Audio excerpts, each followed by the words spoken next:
الحمد لله نحمده ونستعينه ونستغفره ونؤمن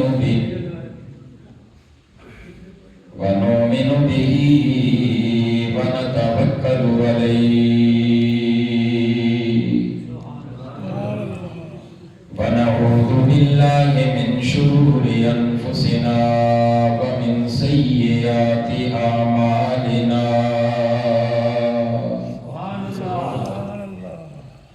من يهده الله فلا مضل له ومن يضلله فلا هادي له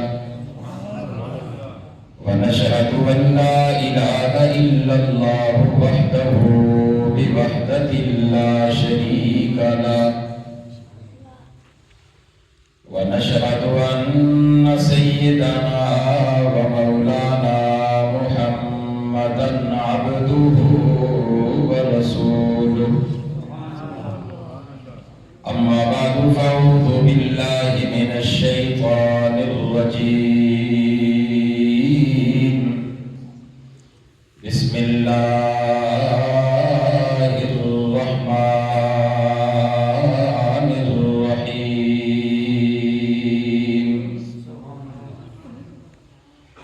بل هو آيات بينات في صدور الذين أوتوا العلم وقال تعالى في مقام آخر بل هو قرآن مجيد في لوح محفوظ قال النبي صلى الله عليه وسلم خمس من العبادة النظر إلى المصحف أو كما قال عليه الصلاة والسلام صدق الله مولانا العظيم وصدق رسوله النبي الكريم ونحن على ذلك لمن الشاهدين والشاكرين والحمد لله رب العالمين. تمام احباب شوق اور محبت کے ساتھ بآواز بلند درود پاک پڑھیں. اللهم صل على سيدنا ومولانا محمد وعلى آل سيدنا ومولانا محمد وبارك وسلم وصل عليه.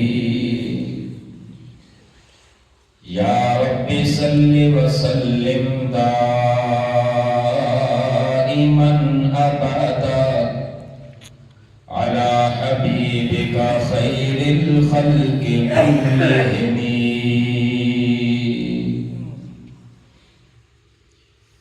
وہ آئے جن کے آنے کی وہ آئے کے آنے کی زمانے کو ضرورت تھی. وہ آئے جن کے آنے کی زمانے کو ضرورت تھی. وہ آئے آنے کے لیے بے چین فطرت تھی.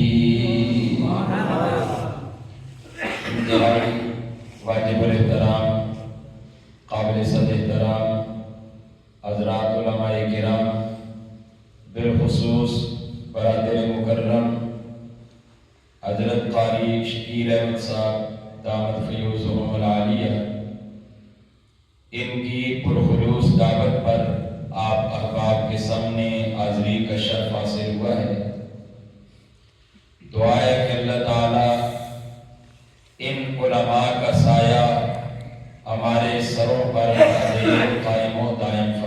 آمین۔ اور حضرت قاری صاحب کی محنت، آپ کی محبت، آپ کی شفقت میں اللہ تعالیٰ دن 2 گنا رات 4 گنا ترقیاں نصیب فرمائے، آمین۔ اور آپ تمام احباب جو دن کی تھکاوٹ کے باوجود یہاں تشریف لائے اللہ کا دین سننے کے لیے، اللہ آپ کا آنا، آپ کا بیٹھنا، آپ کا یہاں شوق کے ساتھ اللہ کے دین کو سننا قبول فرما کر ہم سب کی نجات کا ذریعہ بنائے، آمین۔ رمضان المبارک کا بابرکت مہینہ ہے۔ اس مہینے کے اندر نماز تراویح میں حضرت قاری صاحب نے الحمد کی الف لام سے لے کر والناس کی سین تک قرآن کریم آپ کو سنایا، اور آپ تمام احباب نے نماز تراویح کے اندر الحمد کی الف لام سے لے کر والناس کی سین تک قرآن سماعت فرمایا۔ اللہ حضرت قاری صاحب کے سنانے کو اور آپ تمام احباب کے سننے کو اپنے دربار میں قبول فرمائے، آمین۔ اور میں قاری صاحب کو قرآن سنانے پر اور آپ تمام احباب کو سننے پر دل سے مبارکباد پیش کرتا ہوں کہ اللہ اس قرآن کو ہم سب کی نجات کا ذریعہ بنائے، آمین۔ تھوڑی دیر پہلے ہمارے برادر مکرم حضور پاک صاحب لولاک صلی اللہ علیہ وسلم کا بڑے شوق، بڑے اچھے انداز میں تذکرہ فرما رہے تھے۔ میرا یہ دل کرتا ہے ہم اپنی بات کو حضور ہی سے شروع کر دیں۔ سبحان اللہ، ذوق سے کہیں سبحان اللہ۔ سبحان اللہ۔ نبی پاک علیہ الصلوۃ والسلام کی نسبت، کسی بھی چیز کی نسبت حضور سے ہو جائے تو وہ چیز اعلیٰ ہو جاتی ہے۔ تو اس کو دیکھ کر ایک 2 شعر آپ کے سامنے عرض کر کے پھر اپنی بات کو شروع کرنا چاہوں گا۔ آپ سے ایک درخواست ہے کہ جب کوئی بات سمجھ آئے تو ذوق کے ساتھ، شوق کے ساتھ، ثواب کی نیت سے کہیں گے سبحان اللہ، کہیں گے ذرا جا کر کہیں سبحان اللہ۔ شاعر کہتا ہے کہ حضور کا تذکرہ کریں تو کیا ہوتا ہے؟ شاعر لکھتا ہے جدوں کریے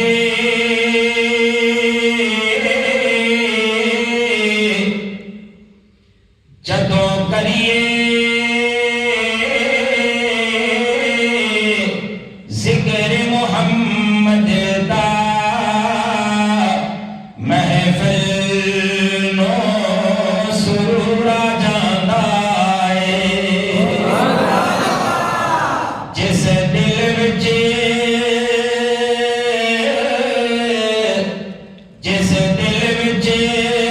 عشق محمد دا اس دل وچ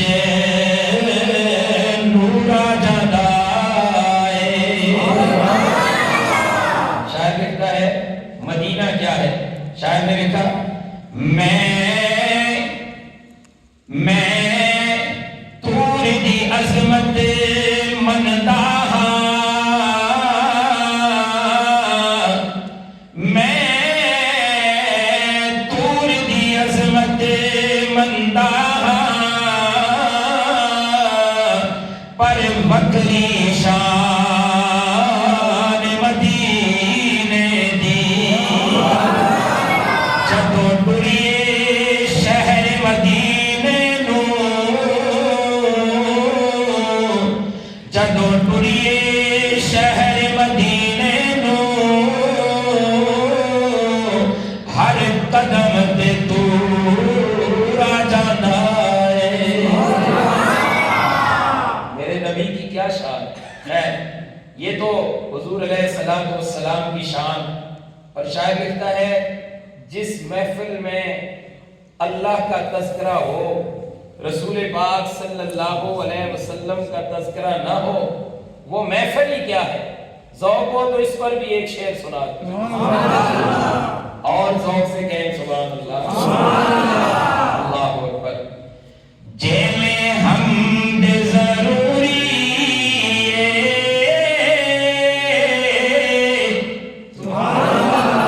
اور جے میں حمد ضروری ایویں نعت ضروری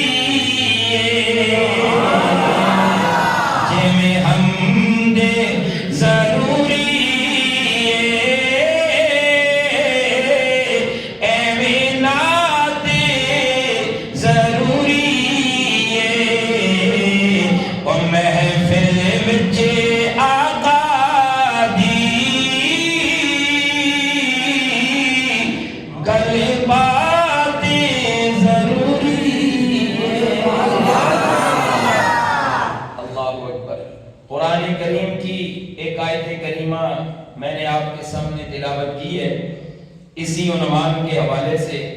آج قرآن کریم کی تکمیل کا موقع ہے، تو قرآن کیا ہے؟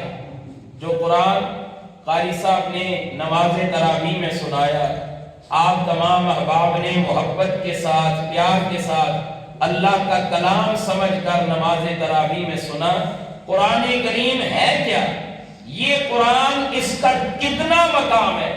اللہ فرماتے ہیں یہ قرآن وہ ہے جو ہر ایک کو نہیں ملتا، یہ قرآن وہ ہے جو میں اللہ اپنوں کو نصیب کرتا ہوں۔ بل ہوا آیات بینات، کاغ والوں ذرا جاگ گیا کو سبحان اللہ۔ وآیات بینات فی صدور الذین اوتوا العلم، اللہ فرماتے ہیں اس قرآن کی آیات، واضح آیات، روشن آیات میں اللہ ان سینوں میں دیتا ہوں جن کو میں نے علم سے نوازا ہے۔ آمین۔ یہ آیات کون سی کتاب کی ہیں؟ اللہ فرماتے ہیں بل ہوا قرآن مجید،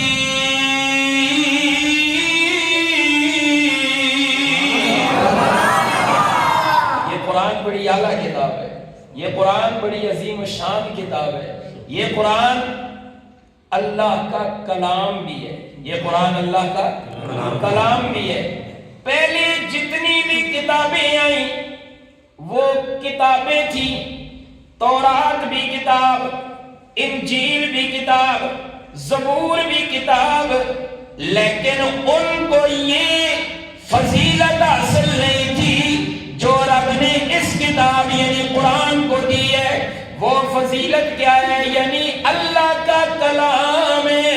اللہ فرماتے ہیں یہی وجہ ہے تورات کا حافظ، انجیل کا حافظ، زبور کا حافظ ان کے نبیوں کے علاوہ کوئی نہیں ملے گا۔ یہ قرآن وہ واحد کتاب ہے، آج بھی محلے میں دیکھ لیا جائے اس 14ویں صدی کے اندر بھی رب نے بچے بچے کو قرآن کا حافظ بنا دیا ہے۔ اللہ کے قرآن کا معجزہ ہے، یہ اللہ کے قرآن کا معجزہ ہے۔ اللہ نے قرآن کو اتنا عالی شان بنا دیا۔ حدیث مبارکہ میں نے تلاوت کی، اللہ فرمایا، نبی پاک علیہ الصلوۃ والسلام نے فرمایا خمس من العبادہ، 5 چیزیں عبادت ہیں، 5 چیزیں عبادت ہیں۔ میرے پروردگار کیسے عبادت؟ اللہ فرماتے ہیں ان کا کرنا تو عبادت ہے، ان کا پڑھنا تو عبادت ہے، ان کی خدمت تو عبادت ہے۔ یہ 5 چیزیں ایسی ہیں جنہیں دیکھنا بھی عبادت ہے۔ قرآن ان میں ایک قرآن بھی ہے۔ 5 چیزیں عبادت ہیں۔ نمبر 1 النظر الی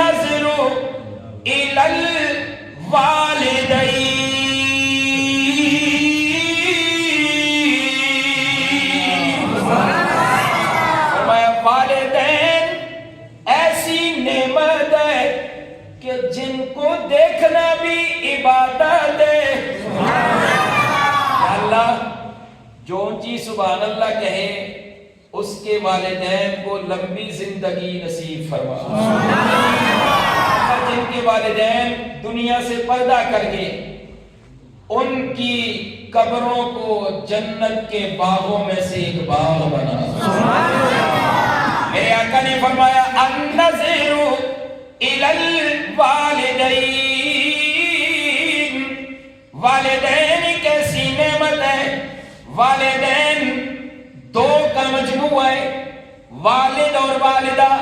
میرے پروردگار ان دونوں کے اندر بھی آپ نے اپنی شان کے مطابق فضیلت دی ہے. اے میرے رب کریم کس کی فضیلت زیادہ ہے؟ میرے آقا کے پاس ایک صحابی تشریف لائے، عرض کی اللہ کے محبوب مجھ پر سب سے زیادہ حق کس کا ہے؟ مجھ پر سب سے زیادہ حق کس کا ہے؟ میرے سرکار نے فرمایا اور میرے پاک پیغمبر نے فرمایا او میرے صحابی تجھ پر سب سے زیادہ حق تیری ماں کا ہے. صحابی فرماتے ہیں میں نے دوسری دفعہ پھر سوال کیا اللہ کے محبوب اس کے بعد میرے اوپر سب سے زیادہ حق کس کا ہے؟ حضور نے فرمایا او میرے صحابی دوسرے نمبر پر بھی تجھ پر تیری ماں کا حق سب سے زیادہ ہے. میرے آقا سے پھر صحابی نے تیسری دفعہ سوال کیا اللہ کے محبوب اس کے بعد کس کا حق ہے؟ میرے سرکار نے پھر ارشاد فرمایا او میرے صحابی تو بھی سن لے، میرا تصور اور تخیل کائنات والے بھی سن لے، تیسرے نمبر پر بھی تیری اوپر تیری ماں کا حق ہے. صحابی فرماتے ہیں میں نے چوتھی دفعہ سوال کیا، چوتھی دفعہ میں نے پوچھا اللہ کے محبوب اس کے بعد میرے اوپر کس کا حق ہے؟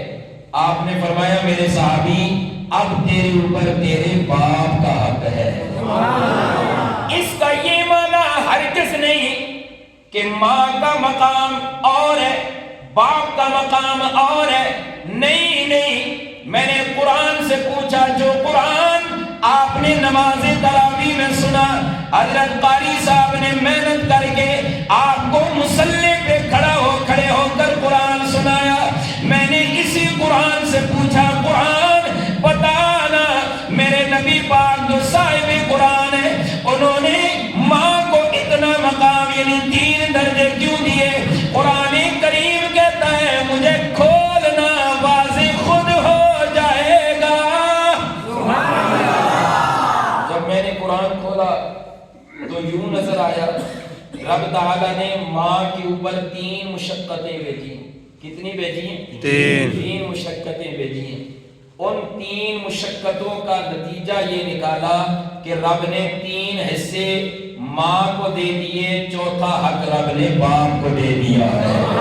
لیکن اس کا یہ معنی نہیں کہ باپ کا حق کم ہے. میرے آقا نے فرمایا لوگوں رضا الرب فی رضا الوالد، اور رب کی رضا والد کی رضا میں ہے. ایک صحابی آئے آ کر عرض کی اللہ کے محبوب صلی اللہ علیہ وسلم کیسے پتا چلے گا مجھ سے میرا رب راضی ہے یا نہیں؟ اللہ کے محبوب کیسے پتا چلے گا مجھ سے میرا اللہ راضی ہے یا ناراض ہے؟ کان کھول کر سنے، اس سے والدین بالخصوص والد کا مقام نظر آتا ہے. میرے آقا نے فرمایا میرے صحابی اپنے باپ کو دیکھ، اگر تیرے باپ کا چہرہ تیری وجہ سے مسکراتا ہے، اگر تیرا باپ تیرے اوپر راضی ہے تو عرش والا خدا بھی تیرے ساتھ راضی ہے. واضح فرما دیا کہ والد کا مقام کتنا ہے، والدہ کا مقام کتنا ہے. تو میرے آقا نے فرمایا النظر الی الوالدین،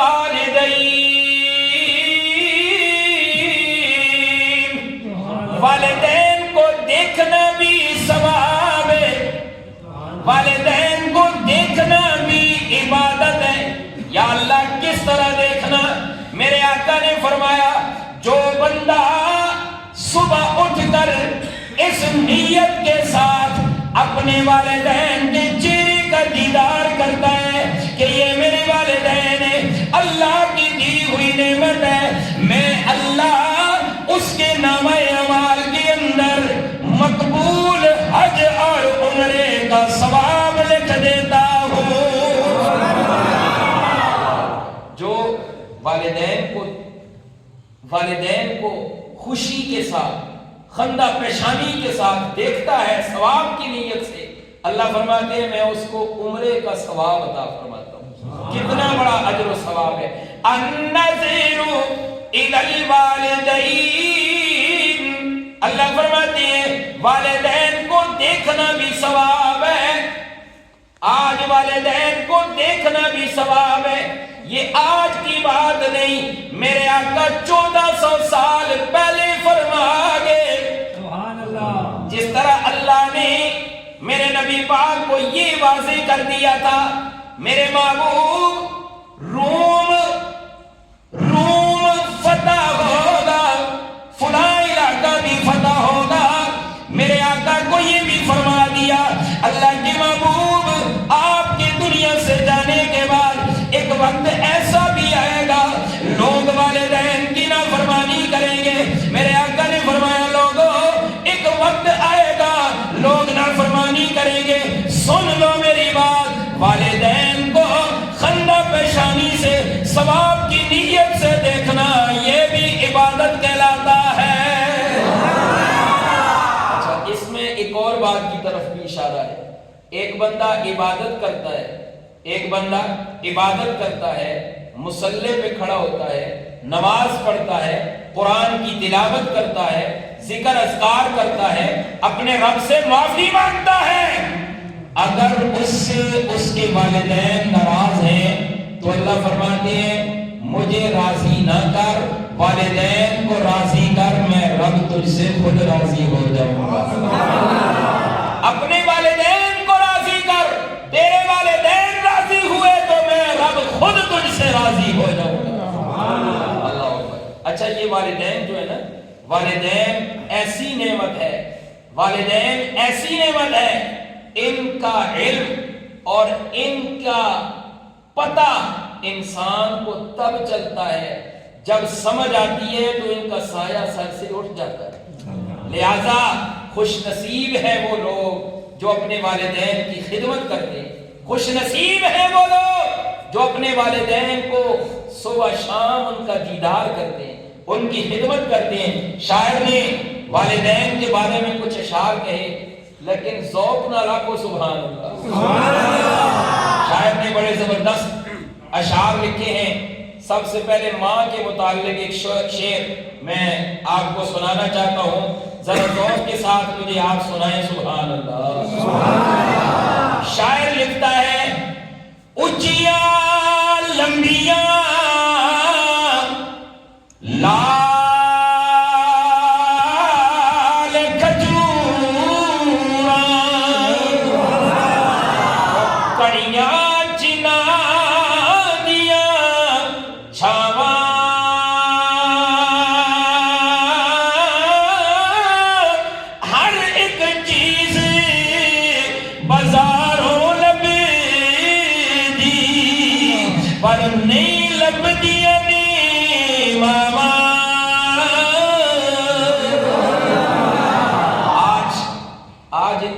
کر لو۔ میرے حضور نے فرمایا النظر الی الوالدین، والدین کو دیکھنا بھی عبادت ہے۔ شاعر نے ایک اور شعر بھی لکھا ہے جو میرے آقا علیہ الصلوۃ والسلام کی حدیث مبارکہ کا مفہوم ہے۔ میرے نبی پاک نے فرمایا الجنت، لوگوں جنت ماں کے قدموں کے نیچے ہے۔ جنت ماں کے قدموں کے نیچے ہے۔ میرے آقا علیہ الصلوۃ والسلام کی یہ جو حدیث مبارکہ ہے، اس کو شاعر نے اپنے تخیل میں شعر کے اندر سمو دیا ہے، شعر کے اندر بیان کرنے کی کوشش کی ہے۔ شاعر لکھتا ہے پاک محمد نے فرمایا تسی کر لو خدمت ماں دی،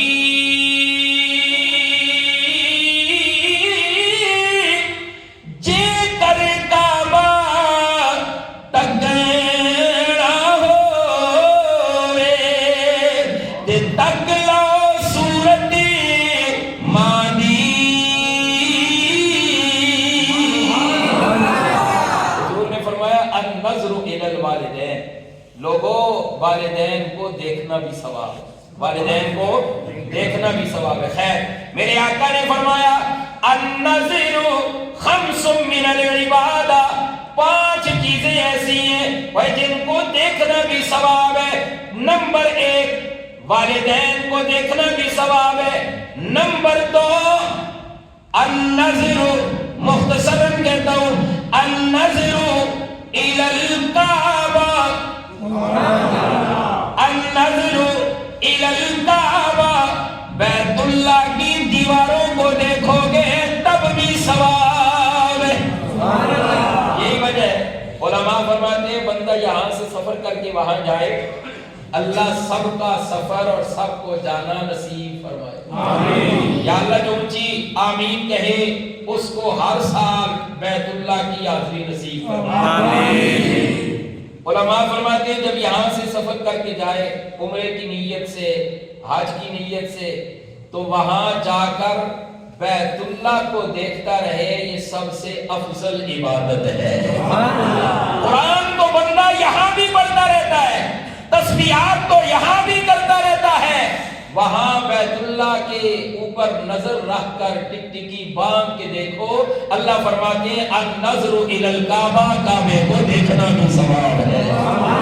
نمبر 3 میرے حضور نے فرمایا النظر الی زمزم، یا اللہ جو اونچی سبحان اللہ کہے اسے زمزم مکہ میں بیٹھ کے پینے کی توفیق عطا فرما،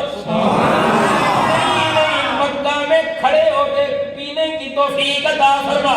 فرمایا وَهِيَ تَحُطُّ الْخَطَايَا، زمزم وہ پانی ہے جسے پیا جائے تو رب گناہوں کو معاف کر دیتا ہے۔ کتنی چیزیں ہو گئی؟ 3۔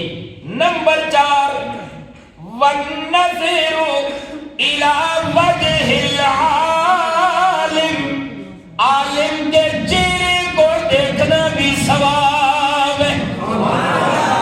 اللہ اکبر۔ آج لوگ علماء کی قدر نہیں کرتے، علماء جو اللہ نے ایک بہت بڑی نعمت سے نوازا، حضور نے آج سے 1400 سال پہلے فرمایا، حضور نے فرمایا النظر الی وجہ العالم، عالم کے چہرے کو دیکھنا بھی میں رب نے عبادت قرار دیا ہے۔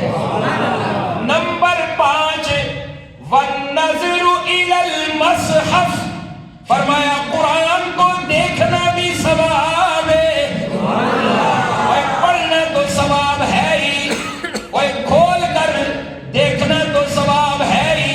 میرے آقا نے فرمایا والنظر الی المصحف، قرآن کو دیکھنا بھی میں رب نے عبادت قرار دیا ہے۔ اس کتاب کا، اس قرآن کا عالم کیا ہوگا، اس کی شان کا عالم کیا ہوگا جس کو دیکھنا بھی رب نے عبادت قرار دیا ہے۔ قرآن کریم کی ایک آیت ہے، قرآن کو ہاتھ لگاؤ گے تو قرآن کو ہاتھ لگانے کا طریقہ کار کیا ہے؟ اللہ فرماتے ہیں لا یمسہ الا المطہرون،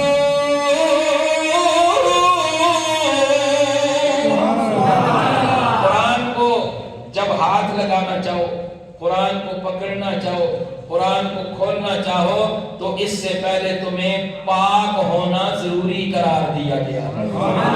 یا اللہ یہ قرآن ہے، یہ کتاب ہے، اس کو ہاتھ لگانا پہلے پاک ہونا ضروری قرار دیا، وجہ کیا ہے؟ اللہ فرماتے ہیں یہ میرا کلام ہے، میں پاک ہوں، میرا کلام بھی پاک ہے۔ یا اللہ یہ کہاں سے آیا؟ تنزیل من رب العالمین،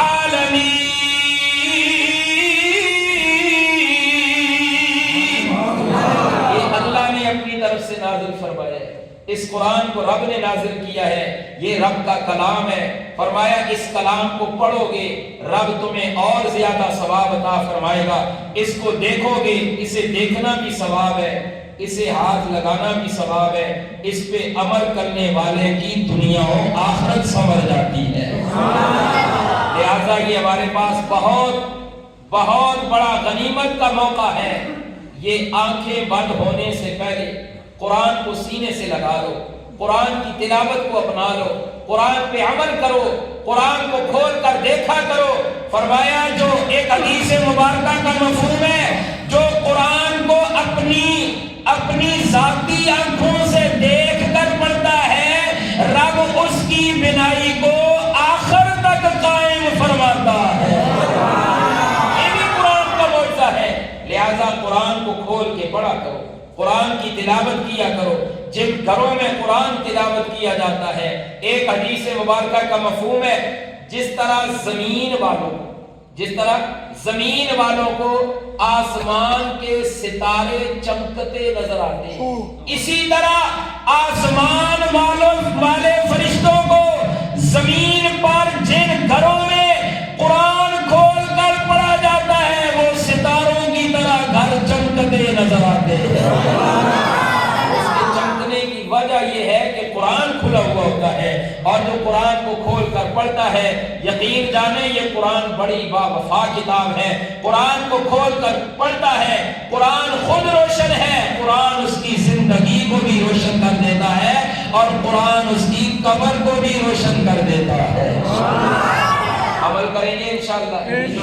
قرآن کریم صرف رمضان کے لیے نہیں آیا، قرآن کریم صرف رمضان کے لیے نہیں آیا کہ قرآن کو صرف رمضان کے مہینے میں پڑھیں گے، نہیں، قرآن اللہ نے بھیجا ہے، قرآن کو رب نے ہدایت بنا کر بھیجا۔ ابھی میں نے کہا بل ہوا آیات بینات، اس قرآن کی آیتیں روشن ہیں، اس قرآن کی آیتیں واضح ہیں، اس قرآن کو پڑھو گے رب تمہارے دلوں کو بھی روشن فرما دے گا۔ ایک حدیث مبارکہ کا مفہوم ہے، فرمایا کہ جس دل کے اندر قرآن کا ایک حرف ایک آیت بھی نہیں ہے، وہ دل ویران گھر کی طرح ہے، اور جس دل کے اندر قرآن کی ایک آیت یا ایک سورت بھی ہے، اس دل کو رب نے آباد کر دیا ہے۔ یہ قرآن کی وجہ سے ہے۔ لہذا رمضان المبارک اپنے اختتام کی طرف جا رہا ہے۔ قرآن صرف رمضان کے لیے نہیں آیا، حدیث مبارکہ کا مفہوم ہے، فرمایا اگر رمضان میں تم اعمال کرنا شروع کرو گے، جتنے اخلاص سے اعمال کرو گے، اللہ اس رمضان کی بدولت وہ اعمال سارا سال کرنے کی توفیق عطا کرتا ہے۔ لہذا آج سے یہ عہد کرو، قرآن کو کھولنا ہے، قرآن کو پڑھنا ہے، قرآن کو سینے سے لگانا ہے، قرآن کے اوپر عمل کرنا ہے۔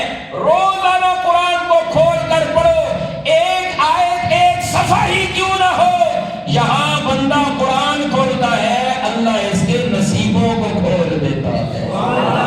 عمل کریں گے انشاءاللہ۔ اللہ ہم سب کو ان باتوں پہ عمل کی توفیق عطا فرمائے۔